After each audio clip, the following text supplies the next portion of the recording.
નમસ્કાર, જય શ્રી કૃષ્ણ, હર હર મહાદેવ. મિત્રો, સ્વાગત છે તમારું એક નવા વિડીયોમાં. આજે તમને એક મહત્વપૂર્ણ વાત જણાવીશું. આપણે વાત કરીએ, તમારી પત્ની અને બાળકો આવા હશે તો અપશુકન થવાના 5 સંકેત છે. ગરુડ પુરાણ હિન્દુ ધર્મમાં એક મહત્વપૂર્ણ પુરાણ છે, જે તે વેદ પછી હિન્દુ ધર્મના મુખ્ય ગ્રંથોમાં એક છે. આધ્યાત્મિક, ધાર્મિક અને દાર્શનિક જ્ઞાન તેમાં દર્શાવવામાં આવ્યું છે. ગરુડ પુરાણ ધર્મ, આધ્યાત્મિક, મોક્ષ, જીવનશૈલી, જીવોની ક્રિયાઓ અને તેના પરિણામો વિશે વિગતવાર ચર્ચા કરે છે. જીવનનું રહસ્ય તેમાં છુપાયેલું છે. ગરુડ પુરાણ મૃત્યુ પછી વાંચવામાં આવે છે. કોઈના મૃત્યુ પછી ગરુડ પુરાણનો પાઠ કરવામાં આવે છે. શાસ્ત્રો અનુસાર ગરુડ પુરાણનો પાઠ કરવાથી આત્માને આ સંસારમાંથી મુક્તિ મળે છે અને તે નિર્ધારિત સ્થાન તરફ પ્રયાસ કરે છે. વૈષ્ણવ સંપ્રદાય સાથે સંબંધિત ગરુડ પુરાણ મૃત્યુ પછી મોક્ષ પ્રદાન કરનાર માનવામાં આવે છે. તેના દેવતા સ્વયં વિષ્ણુ માનવામાં આવે છે, તેથી જ તે વૈષ્ણવ પુરાણ છે.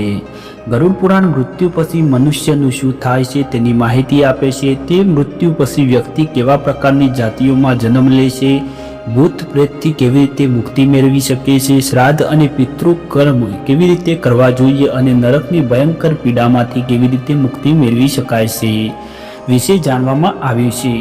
ગરુડ પુરાણમાં જીવનની કેટલીક એવી બાબતોનો ઉલ્લેખ કરવામાં આવ્યો છે જે દુર્ભાગ્ય દર્શાવે છે. આ બાબતો ભવિષ્યમાં નુકસાન થવાની સંભાવના દર્શાવે છે.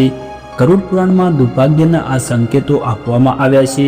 ગરુડ પુરાણના અનુસાર જો કોઈ વ્યક્તિ ખૂબ જ ધનવાન છે પરંતુ તેના બાળકો બુદ્ધિશાળી નથી તો તે તેના દુર્ભાગ્યની નિશાની છે. ગરુડ પુરાણ અનુસાર જો કોઈ વ્યક્તિની પત્ની ઘરમાં કોઈ કારણ વગર હંમેશા ઝઘડા કરતી રહે છે તો સમજી લેવું જોઈએ કે તેનું નસીબ ખરાબ છે. ગરુડ પુરાણમાં કહેવાયું છે કે જો પરિવારનો કોઈ સભ્ય હંમેશા બીમાર રહે છે તો તે તેના દુર્ભાગ્યની નિશાની છે. જો સફાઈ કર્યા પછી પણ ઘરમાં ગંદકી રહે છે તો ગરુડ પુરાણ અનુસાર તે દરિદ્રતાના આગમનનો સંકેત છે. ગરુડ પુરાણ અનુસાર જો કોઈ વ્યક્તિનું ઘર, પરિવાર અને સમાજમાં કોઈ કારણ વગર વારંવાર અપમાન થવું પડે તો તે દુર્ભાગ્યની નિશાની છે. તો મિત્રો, આ હતું તમારી પત્ની અને બાળકો આવા હશે તો આવા 5 સંકેતો છે. તો તમને આ વિડીયો કેવો લાગ્યો કોમેન્ટમાં જરૂર બતાવજો અને આપણી ચેનલ પર નવા હોય તો ચેનલને સબસ્ક્રાઈબ કરી દેજો.